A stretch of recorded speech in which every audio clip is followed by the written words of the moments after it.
Today's film is Dead End Road from 2004, written, directed, shot and edited by Jeff Burton. Detective Burt Williams has been on the trail of the infamous Poe killer for nearly 3 years. The most recent abduction of fashion model Heather Makepeace prompts state authorities to bring in the FBI.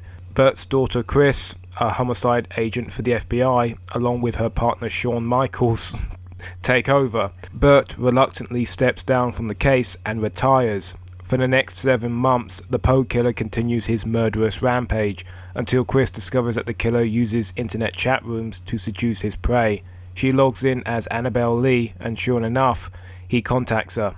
With the help of Larry the tech guy, she sets up a meeting at a nearby bowling alley, but when things go wrong and Chris is abducted and her partner Shawn is slaughtered, it becomes a race against time for Burt and ex-partner Grace Andrews to find Chris before she becomes the next victim of the Poe killer. Going from its cover, I expected Dead End Road to be nothing short of a complete dud, with its terrible reputation online only bolstering that preemptive impression. However, the film was really quite a surprise for me. Crowbarring in a straight-faced early 2000s slasher into a 7-style police procedural makes for an engaging clash of styles, whilst it's all held together by the kind of aesthetic continuity that can only come from one person fulfilling many of the key creative roles. The mostly stoned archetypal grad student slasher victims are rarely, if ever, talking about any meta shit, and though not having any standout personalities, they were not offensively obnoxious either due to the fact.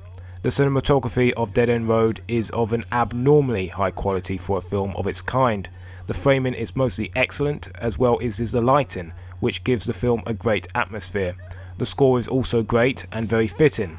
Not catchy or all that memorable, but definitely serviceable. Dead End Road has a lot of good going for it, which is why I was at first baffled about its negative presence online, and then I considered the acting, as well as the dialogue, which unfortunately are Dead End Road's weakest elements.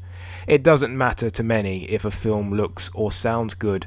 If it feels cheap in its storytelling, they'll consider it a complete write-off, and that's what has happened here. The performances range from stilted to scenery chewing, and very few scenes feel all that grounded. This wouldn't be such a problem if bad acting fit the expectations of the genre, but Dead End Road muddied the waters by featuring an FBI manhunt story, which is a small but iconic series of films which for the most part have been exceedingly well acted. And if a film like this does start reminding you of Silence of the Lambs and Seven, then I could see that to be quite jarring. However, I couldn't care less about this petty shit, and I see Dead End Road for what it is, a low-budget slasher with great special effects and stunts, an interesting killer, and a unique story within the subgenre that wraps itself up quite neatly by the end. In conclusion, I was really impressed with Dead End Road. It fulfilled its requirements as a low-budget slasher film and did it all with considerable polish. I think it's an underrated early 2000s slasher film, and for at least one watch, I would highly recommend it.